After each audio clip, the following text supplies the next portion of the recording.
Greetings, salutations, and welcome to SportsLook, the sports television program for the high plains of West Texas and eastern New Mexico.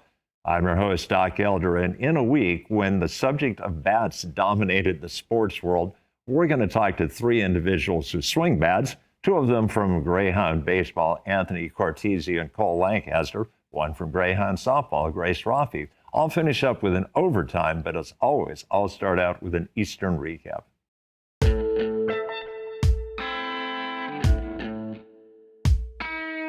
Eastern New Mexico University hosted a big track meet last Saturday, and for the Greyhound guys, it was a really successful meet. They had 6 championships in that particular meet. For the Greyhound ladies, they had 2 individuals who qualified as provisional marks for the NCAA Outdoor Track and Field Championships.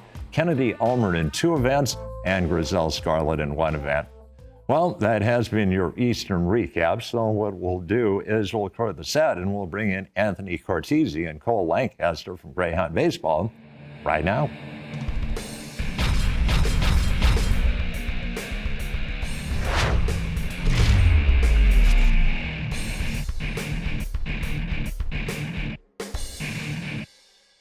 Welcome back to SportsLook, and we bring to the set of SportsLook 2 guys from the Greyhound baseball squad. We've got Anthony Cortese, we got Cole Lancaster, and guys, welcome to SportsLook. Thank you for having us. Have a beer. Well, Anthony, let's start out with you. Where are you from, and what was the process that got you to Eastern? I'm from Fremont, California, which is in the Bay Area, and I played junior college there. And then Coach Price kind of recruited me from Twitter. For the most part, and then just kind of really liked the facilities, really liked him, and then made my decision to come here.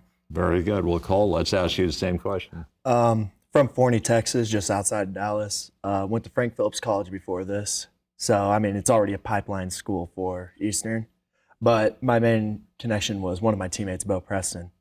He talked to Pricey a bunch about me, and he obviously thought I was a great fit for his team. And, yeah, just from there, went on a visit.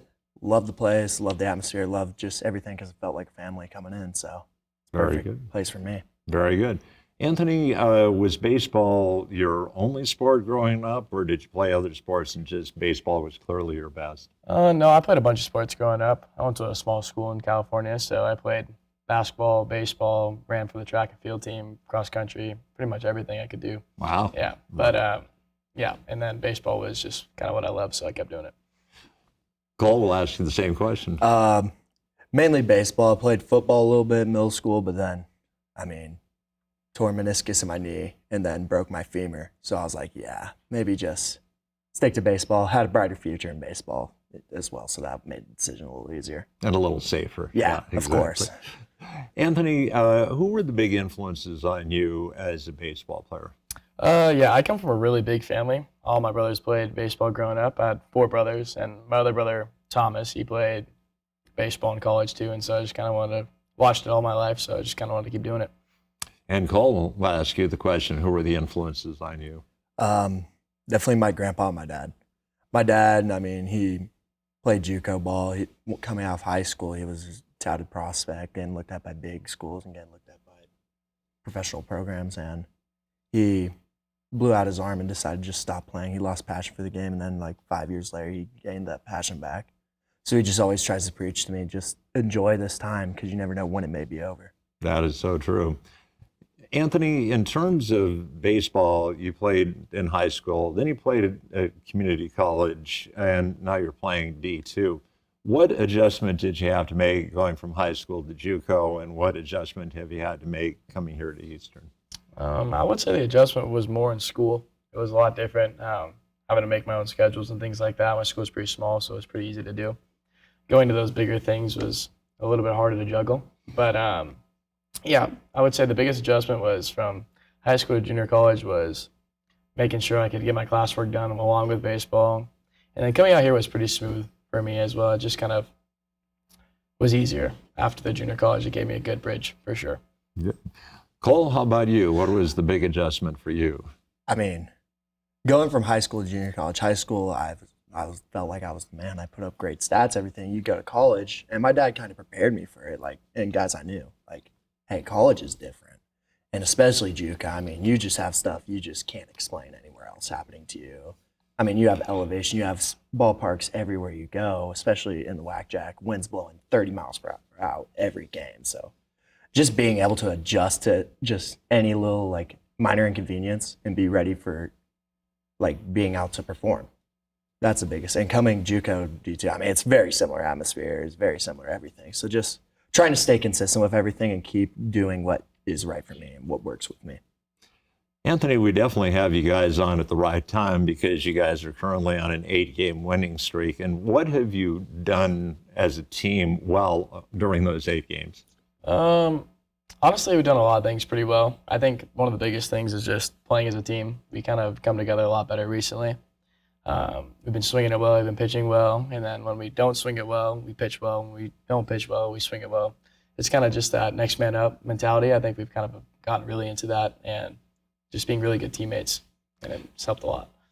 Cole, I've just been asking you the same question. I'm actually going to throw a change up here, metaphorically speaking. So at what point in the season did you recognize how good this team could be? I think it was just going on the road first series, Kingsville. We've never won a series there, and I think it was like multiple decades. And going there and Roman Conley being able to do what he did in that atmosphere, and our guys being able to be composed and bring that energy back for games 2 and 3 and being able to pull big wins and guys just stepping up. That's when it's like, wow, this team, we could definitely do something later on coming into May.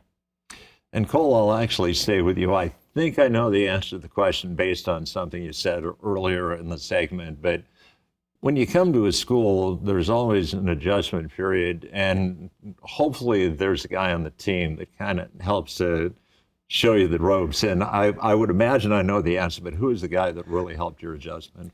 It's definitely Bo. Bo, I've known him since JUCO. He's one of my best friends. I mean, we talk every day about everything. Before coming here, I mean, we spent every day in the summer just talking about how excited we were to be together, being able to play, and just how good this team will be.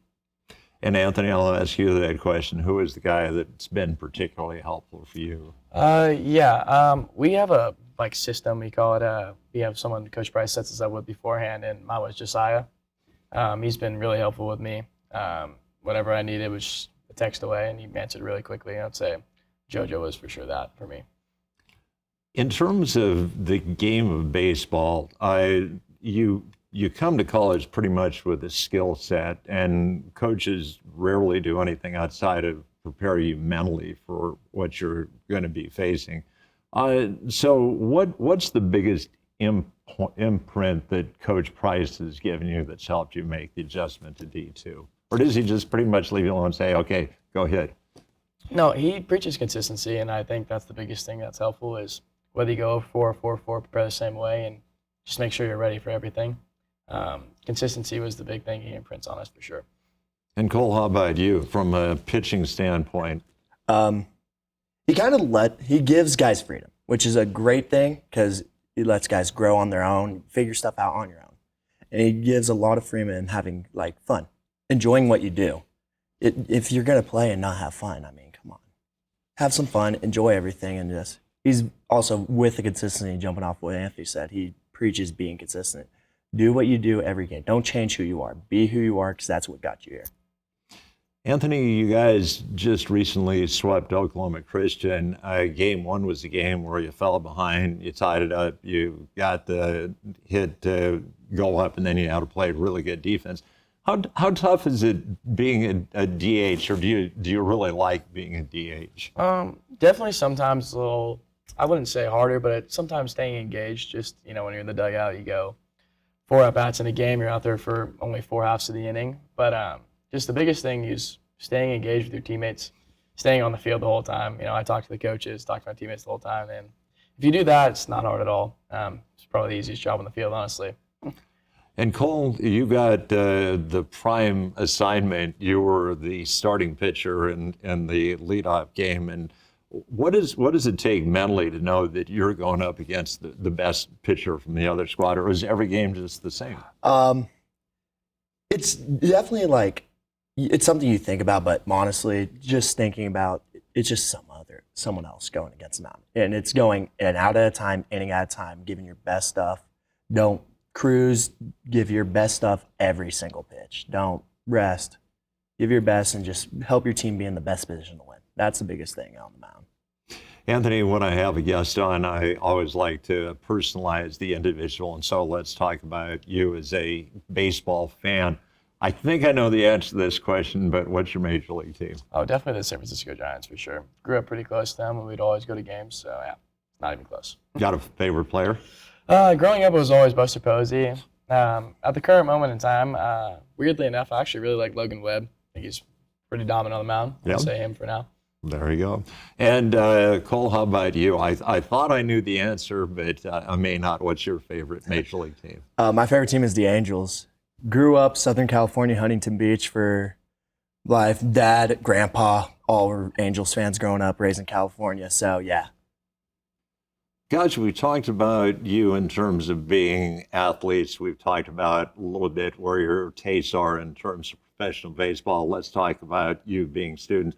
Anthony, what are you majoring in and what do you hope to do with your life? Yeah, so I'm a major in biology. I plan on going to dentistry after, and so I'm going to do all my prereqs for that, do my major in biology, and then go to dental school. Very good. And Cole, will ask you the same question. Physical education major, minor in coaching, and I just want to go straight into college coaching. Just love the game so much, can't get away from it. You got to bypass the high school level and go straight into the college coaching. Go straight into a GA role. Live life. It's a lot easier being a college coach because in high school you're kind of dependent on the demographics of the school district. Got to deal with parents and everything. I don't want to deal with that. I remember those days. I was a high school baseball coach for 9 years. Anthony, you guys are going on the road this weekend, a big series, and talk about the difference for you in terms of preparing for road games as opposed to home games. For me, it's not really much different. Kind of just do the same thing. Road games, home games, wake up the same way, and then get a little breakfast in me, take some swings, and just get ready for anything that's going to come. And Cole will ask you the same question. Any difference in the preparation at home as opposed to on the road for you? Yeah, it's definitely your routines you have. Home, when you're at home, you set up so many just routines you do daily, and it's very easy to go along with everything. When you're on the road, I mean, you got hotels, breakfast may not be what you expect. What's there to eat for lunch? Do I have to go order something to get delivered to the hotel? So it's just being able to be flexible with your routine and not being stuck to one thing and dying on that sword. Well, guys, you've had an amazing season up to this point. Good luck the rest of the way, and let's hope a month from now we can talk about you guys going to the Lone Star Conference postseason. Yes, sir. Thanks so much. Well, that will wrap up our first interview segment, so we'll clear this out and we'll bring in Grace Rofii from the softball squad right now.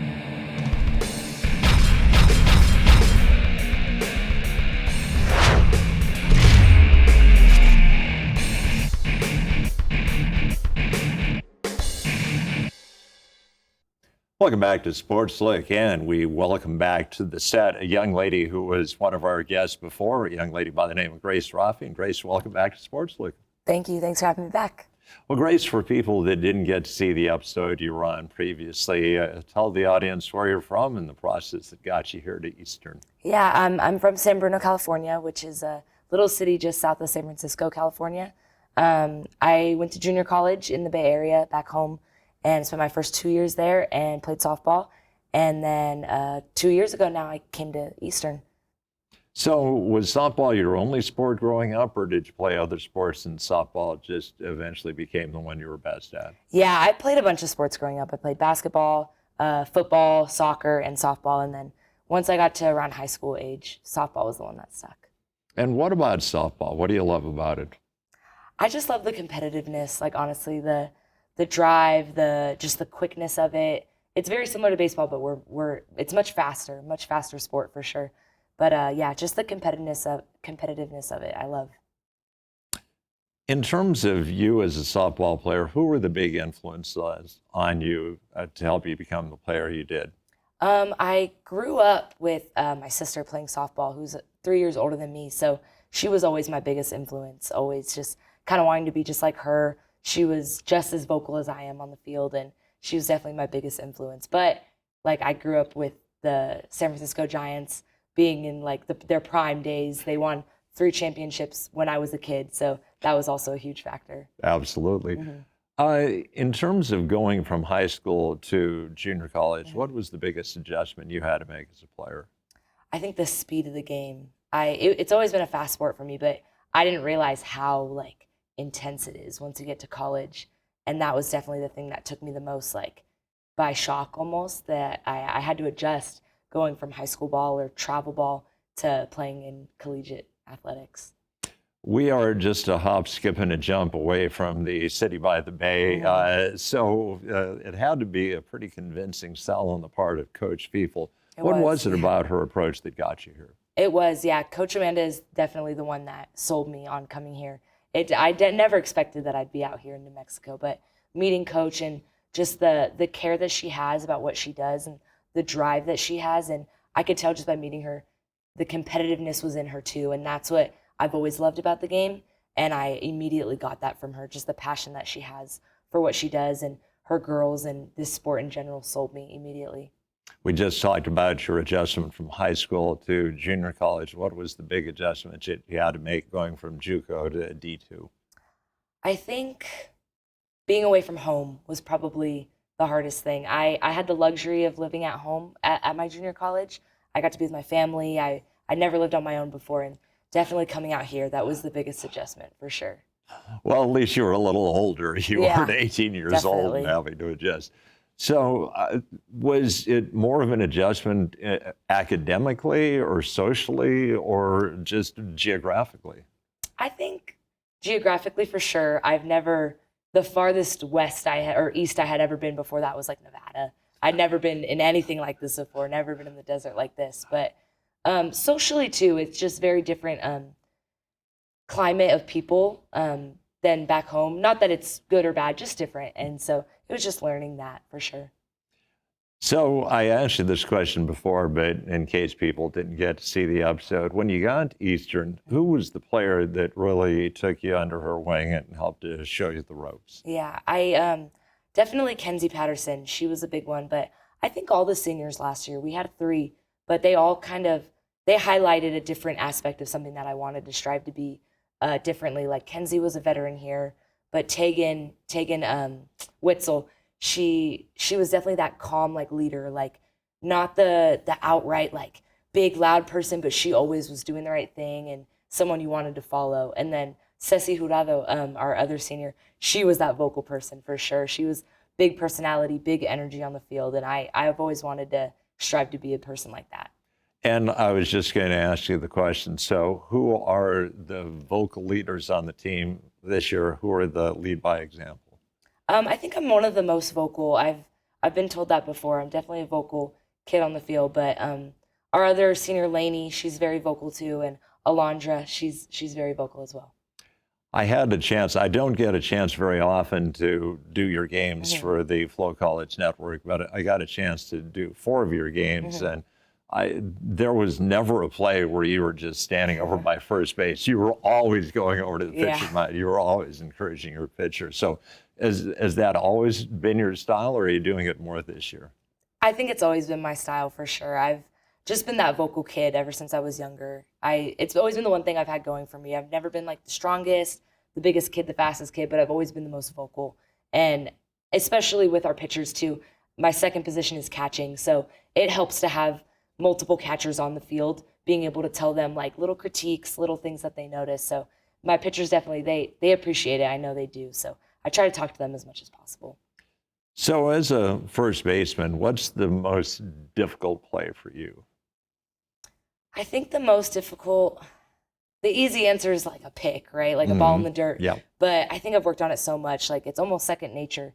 But I do think anything where the ball gets hit to the outfield and then there's relays having to happen and the runners are moving and we have to rely on our catcher to kind of lead the play and our backs are to her, but we just have to listen and kind of help each other get in line. Those are probably the hardest plays. See, that would have been my guess because it is counterintuitive. Yeah. Your back is to the action, and it's just an element of faith. You have to trust the player. It's calling the direction.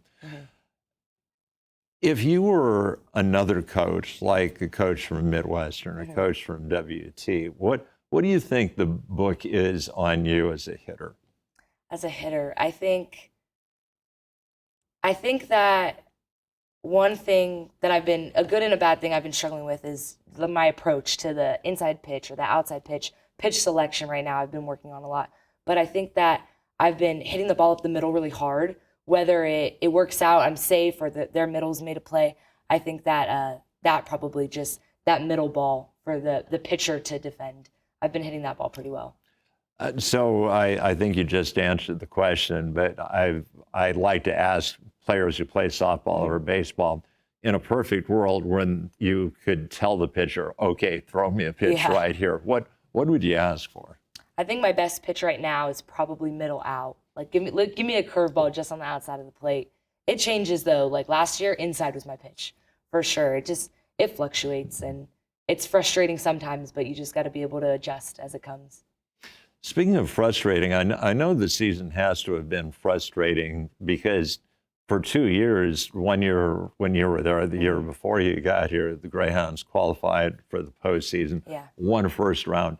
The wins have not been as frequent this year, but how do you stay strong at this point in the season and keep yourself mentally prepared? Yeah, I mean, you hit it. It has been frustrating. We've been going through some ups and downs here and there, but all you have to do is just have faith and trust the process and trust that we have all the right pieces to make it happen, and we're going to be able to come across wins all together.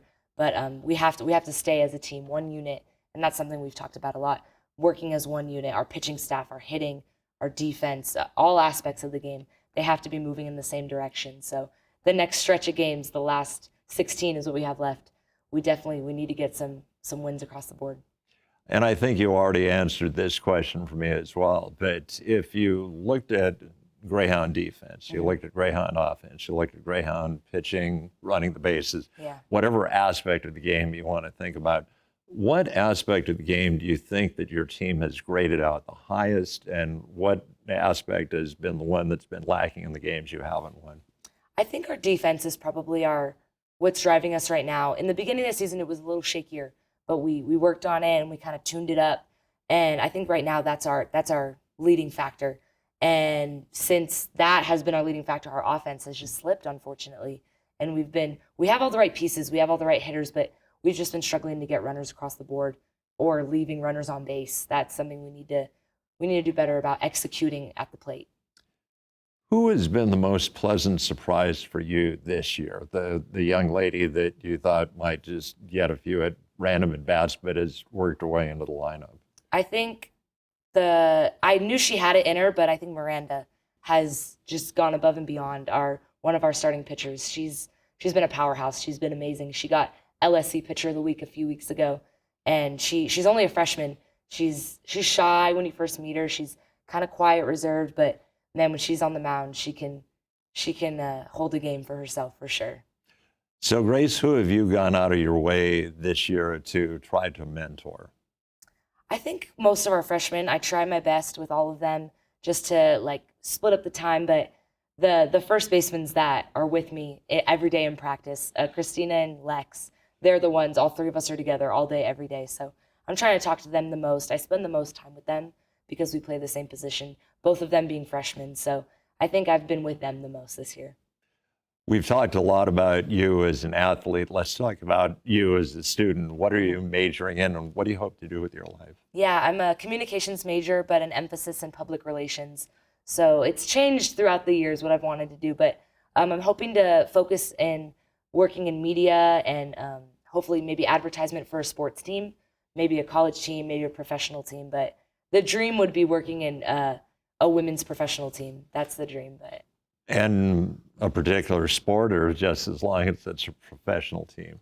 I'm hoping for any team, anywhere I have an opportunity, but I'm very big into the WNBA. I've been getting more into professional soccer, so anything that I can get. And I'll ask you a quick question here. We've got about 30 seconds left. Who's been your favorite professor here at Eastern? I think Lonnie Berry's been my favorite. I've had him for a couple of classes, and I just love the way he operates a classroom and connects with his students for sure. Well, Grace, congratulations on the success that you've had personally. Best of luck to Greyhound softball, and let's hope a month from now we can talk about you going to the playoffs once again. Yes, sir. Thank you so much. All right, well, that will conclude the interview portion of Sports Look. So we'll clear this out, and I'll finish up with an overtime right now.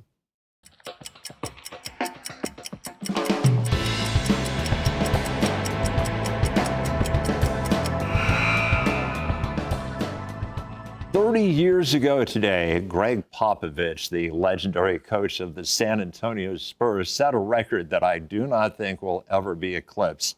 63 seconds into a game between the Spurs and the Denver Nuggets, he got a technical. And then he got another technical, and he got thrown out of the game 63 seconds into the contest. That is anger, my friends. Well, that has been your overtime, and that will finish up an episode of Sports Look. I'd like to thank my guests. We had Cole Lancaster and Anthony Cortese from Greyhound Baseball. We had Grace Rofii from softball. My floor crew, second to none, directed by Mr. Kyle tonight. So for all those aforementioned people, this is Doc Elder saying, so long.